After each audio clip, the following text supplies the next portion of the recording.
প্রমাণ সমেত দেবলীনার কুকীর্তি সামনে আসতেই দেবলীনাকে সপাটে চড় মারল ইন্দ্রাণী গাঙ্গুলি। সম্পূর্ণ জানতে হলে দেখতে থাকো। গল্পে শুরুতে দেখা যায় ইন্দ্রাণী গাঙ্গুলি রীতিমতো অবাক হয়ে যায় আর বলে, কুসুম কি করছোটা কি তোমরা? এইভাবে বিয়ের মণ্ডপে তোমরা কি করতে পারছো? আর ঠিক তখনই কুসুম বলে, আমি এই বিয়েটা আটকাতে চাইছি। আয়ুষ তখন বলে, হ্যাঁ মা, এই বিয়ে কোনোভাবেই হবে না। এই বিয়ে যদি হয় তাহলে শুধুমাত্র আমার ভাইয়ের জীবন নষ্ট হবে এমনটা নয়, সাথে সাথে আমাদের পরিবারের সবার জীবন নষ্ট হয়ে যাবে। ইন্দ্রাণী গাঙ্গুলি কোনো কিছুরই মানে বুঝে উঠতে পারে না আর বারবার করে বলে, কি হয়েছেটা কি? তোমরা কেন এরকম করছো? আর কি হয়েছে আমাকে খুলে বলো। তখনই দেবলীনা বলে, আন্টি, ওরা ইচ্ছে করে আমাদের বিয়েটাকে আটকাতে চাইছে আর এই সব কিছুর পিছনে রয়েছে কুসুম। কুসুম তখন বলে, দাঁড়াও দেবলীনা ম্যাডাম, অনেক শুনেছি তোমার এই সমস্ত কথাবার্তা, তবে আজকে প্রমাণ সমেত তোমার সমস্ত কুকীর্তি আমি দেবীমার সামনে ফাঁস করে দেব, যা তুমি কল্পনাও করতে পারছো না। এর মধ্যেই আয়ুষ তখন বলে, হ্যাঁ মা, তুমি জানো না দেবলীনা ঠিক কি কি ক্ষতি করেছে। কোথা থেকে বলতে শুরু করব সেটাই তো বুঝে উঠতে পারছি না। এরপরেই কুসুম তখন বলে, দেবলীনা ম্যাডাম একের পর এক মিথ্যে কথা বলে গেছে। এরপর অফিসের বয়স্ক যারা এমপ্লয়ি ছিল, যাদেরকে চাকরি থেকে বার করে দিয়েছিল দেবলীনা, তাদেরকে নিয়ে এসেছে আয়ুষ আর বলে, মা, সবার প্রথমে আমি এনাদেরকে চাকরি থেকে বাতিল করে দেব। এরা বয়স হয়েছে, এদের দিয়ে এখন কোনো কাজই হবে না। তখনই ইন্দ্রাণী গাঙ্গুলি বলে, আয়ুষ, তোমার কি মাথা খারাপ হয়ে গেছে? তুমি ওদেরকে বাদ দিতে চাইছো? ওদেরকে যে বাদ দিতে চাইবে তাদেরকে কিন্তু আমি কখনোই ক্ষমা করব না। আয়ুষ তখন বলে, ঠিক এই কাজটাই দেবলীনা কিছুদিন আগে করেছিল। দেবলীনা ওদেরকে কাজ থেকে বার করে দিয়েছে, সেটা কি তুমি জানো?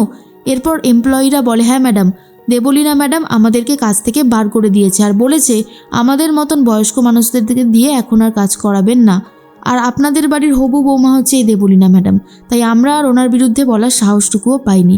আয়ুষ স্যার আমাদেরকে আবারও কাজে জয়েন করার সুযোগ করে দিয়েছে। এটা শোনার পর ইন্দ্রাণী গাঙ্গুলি দেবলীনাকে প্রশ্ন করে, কি ব্যাপার দেবলীনা, তুমি কেন এই কাজটা করেছো, কিসের জন্য? তখনই দেবলীনা বলে, আন্টি, আমি তো ভালো কিছুর জন্যই করতে চেয়েছিলাম। সত্যি কথা বলতে ওনাদের তো বয়স হয়েছে, তাই আমি চেয়েছিলাম ওনাদের এখন বিশ্রাম নেওয়া উচিত। এরপরেই সিদ্ধার্থ বলে, বৌদি, আমি ওকে অনেকবার বারণ করেছিলাম কিন্তু আমার কোনো কথা শোনেনি। ইন্দ্রাণী গাঙ্গুলি বলে, দেবলীনা, তোমার সাহস দেখে আমি অবাক হয়ে যাচ্ছি। এরপর আয়ুষ বলে, এরকম আরও অনেক খারাপ কাজই আছে যেটা ও করেছে। এরপরে কুসুমের হাতটা দেখায় আর বলে, দেখো, গুন্ডা লাগিয়েছিল কুসুমের পেছনে, কুসুমকে তারা কিভাবে আঘাত করেছে। ঠিক সেই মুহূর্তেই দেবলীনা বলে, তোমাদের সাহস দেখে আমি অবাক হয়ে যাচ্ছি, তোমরা আমাকে এইভাবে অপদস্থ করছো প্ল্যান করে। আন্টি, এসব মিথ্যে কথা, আমি সত্যিটা বলছি। আয়ুষ আমাকে বিয়ে করতে চেয়েছিল, আমি বলেছিলাম যে আমি শুধুমাত্র ঈশানকে ভালোবাসি, ঈশানকেই বিয়ে করব, কিন্তু আয়ুষ চেয়েছিল আমি ওকে বিয়ে করি, আর ওকে বিয়ে করতে রাজি না হওয়ায় ও এই সমস্ত করে আমার বিয়েটা আটকাচ্ছে। আর এত বড় মিথ্যেটা শোনার পর ঈশান প্রচণ্ড রেগে যায়, ঠাসিয়ে এক চড় মারে দেবলীনাকে। তখন দেবলীনা বলে, ঈশান, তোমার এত বড় সাহস, তুমি আমার গায়ে হাত তুললে? ঈশান বলে, আমি সব কিছু সহ্য করে নিতে পারি, কিন্তু ভাইদার অপমান, মায়ের অপমান আমি সহ্য করব না। তুমি কেন এত বড় মিথ্যে কথাটা বললে? এরপরে কুসুম বলে, দেবলীনা ম্যাডাম, আর কত নিচে নামবেন আপনি? নিচে নামতে নামতে একদমই তলানিতে গিয়ে ঠেকেছেন। কি ভেবেছেন এইভাবে পার পেয়ে যাবেন? এরপর জয়িতা বলে, মানে কুসুমের সামনে দাঁড়িয়ে দেবলীনার মা বলে, আমার মেয়েকে এইভাবে চড় মারা হচ্ছে, তুই কিছু বলবি না ইন্দ্রাণী? ইন্দ্রাণী বলে, দাঁড়া জয়িতা, এখানে অনেক কিছুই এখনও বাকি আছে। এরপর বন্ধুদের সামনে দেবলীনা নিজের বন্ধুদের সামনে ঈশানকে ঠিক যেভাবে অপদস্থ করেছিল তার পুরো ভিডিও ক্লিপটা ঈশানের কাছে, আয়ুষের কাছে ছিল। আয়ুষ সেই ক্লিপটা দেবীমাকে দেখায়।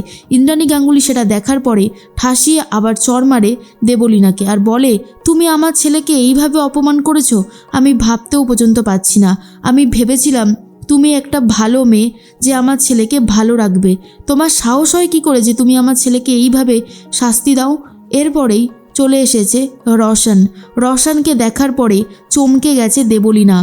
আর তখনই আয়ুষ বলে, কি দেবলীনা, কি ভেবেছিলে যে রওশন আর এই পৃথিবীতেই নেই? রওশন বলে, দেবলীনা হয়তো সেটাই ভেবেছিল, কিন্তু আয়ুষ স্যার আর কুসুম ম্যাডামের জন্য আমি এখনও এই পৃথিবীতে নিঃশ্বাস নিতে পারছি। দেবলীনা আমাকে মেরে ফেলতে চেয়েছিল গুন্ডা লাগিয়ে, আসলে দেবলীনার বয়ফ্রেন্ড হলাম আমি। দেবলীনা আমাকে বলেছিল ঈশানকে বিয়ে করে ঈশানের সমস্ত সম্পত্তি হাতিয়ে নিয়ে এই গাঙ্গুলি বাড়িতে ও রাজত্ব করবে আমাকে বিয়ে করে। আমিও বোকার মতন ওর কথাগুলো বিশ্বাস করে নিয়েছিলাম, কিন্তু শেষ পর্যন্ত আমি ঠকে গেছি। কিন্তু আমি বুঝতে পেরেছি যে আমার ভুল ঠিক কোথায়। আর এরপরেই দেবলীনা বলে, মিথ্যে মিথ্যে, এই সব কিছুই মিথ্যে, এছাড়া আর কিচ্ছু নয়। তখন আয়ুষ প্রমাণ সমেত ওদের কিছু ক্লোজ ফটো দেখিয়ে দেয়, যা দেখার পর ইন্দ্রাণী গাঙ্গুলি বিশ্বাস করতে বাধ্য হয় যে এইভাবে ইন্দ্রাণী গাঙ্গুলিকে ঠকানো হয়েছে, ঈশানকে ঠকানো হয়েছে। তারপরে আবারও দেবলীনা চর খায়। এর মধ্যেই জয়িতা বুঝতে পারে দেবলীনা এতদিনে যা যা কুকীর্তি করেছে সব কিছুই সামনে নিয়ে আসছে এক এক করে কুসুম আর আয়ুষ। এরপরে ঈশান বলে, আমি তোমাকে বলেছিলাম না মা, ও তোমার সামনে একরকমের থাকে আর আমাদের সামনে ও টোটালি চেঞ্জ হয়ে যায়। এর মধ্যেই নিয়ে চলে এসেছে আরেকজনকে, যে কুসুমের সম্মান নিয়ে টানাটানি করেছিল, আর তাকে দেখে কুসুম তো খুবই ভয় পেয়ে যায়। এরপর সেই ছেলেটা বলে দেবলীনার কথাতেই সে কুসুমের সম্মান নষ্ট করতে চেয়েছিল। আর এটা শোনার পর ইন্দ্রাণী গাঙ্গুলি সপাটে তার গালে চর বসাতে থাকে আর দেবলীনাকে বলে, তুমি একটা মেয়ে হয়ে অন্য একটা মেয়ের ক্ষতি এইভাবে চাইছো? ছি দেবলীনা, তুমি যে এতটা খারাপ চরিত্রের মেয়ে সেটা তো আমি বুঝতেও পর্যন্ত পারিনি। আমি ভাবতে পারছি না যে আমি তোমার সাথে আমার ছেলের বিয়ে ঠিক করেছিলাম। কি করে পারলে এতটা নীচ কাজ করতে? কুসুম তখন বলে, শুধু এই না, ও আরও অনেক খারাপ কাজই করেছে। কুসুমকে যেই গুন্ডারা তুলে নিয়েছিল সেই গুন্ডাগুলোকে নিয়ে এসেছে, তাদের মুখ থেকেও সত্যি কথা বলানোর ব্যবস্থা করে আয়ুষ আর কুসুম। আর তারা স্বীকার করে দেবলীনা ম্যাডামের কথাতেই তারা কুসুমকে মারতে চেয়েছিল। আর এই সব কিছু শোনার পরে ইন্দ্রাণী গাঙ্গুলি এতটাই রেগে যায় যে ঠিক করে বিয়ে তো হবেই না, আর দেবলীনাকে পুলিশের হাতে তুলে দেবে। কারণ দেবলীনা যদি উচিত শাস্তি না পায় তবে তারা কোনোভাবেই শান্তি পাবে না। এরপরে দেবলীনা বলে, আন্টি যা হবার হয়ে গেছে, আমি ভুল করেছি, প্লিজ আমাকে ক্ষমা করে দাও। ইন্দ্রাণী গাঙ্গুলি বলে, ক্ষমা? তুমি কোনোভাবেই ক্ষমা পাবে না, আসলেই তুমি ক্ষমা পাওয়ার যোগ্য নও। তুমি যে অন্যায় করেছো তার শাস্তি তুমি পাবে, কারণ তুমি বারবার অনেক মানুষকে বিপদে ফেলার চেষ্টা করেছো, তাদেরকে রীতিমতো মেরে ফেলতে চেয়েছো। তাই তোমাকে ক্ষমা করে দেওয়া মানে অন্যায়কে প্রশ্রয় দেওয়া, আর আমি কখনো অন্যায়কে প্রশ্রয় দিতে পারবো না। কুসুম তখন বলে, বলেছিলাম না দেবলীনা ম্যাডাম, একদিন প্রমাণ সমেত সব কিছু সামনে নিয়ে আসবো, আর বিয়ের মণ্ডপে এটাই হচ্ছে মোক্ষম সময়, যেই সময় আমি আপনার মুখোশটা টেনে খুলে দিয়েছি। আয়ুষ তখন বলে, কি দেবলীনা, বলেছিলাম তো ওয়েট করতে, বলেছিলাম বেশি বার বেরো না। আমার ভাইয়ের সাথে সাথে তুমি আমাদের পরিবারটাকেও নষ্ট করে দিতে চেয়েছিলে, কিন্তু আমরা তোমার জীবনটাকে এবারে নষ্ট করে দেব। রওশন তখন বলে, দেবলীনা আমি আগেই বলেছিলাম যে তুমি শুধরে যাও, কিন্তু তুমি শুনলে না, এবার তুমি কি করবে বলো? আর তখন ঈশান খুব খুশি হয় আর বলে, জাদুকর তুমি আমাকে কথা দিয়েছিলে দেবলীনাকে আমায় বিয়ে করতে হবে না, আর তুমি সেই কথা রেখেছো। আর ইন্দ্রাণী গাঙ্গুলিও নিজের ভুলটা বুঝতে পারে।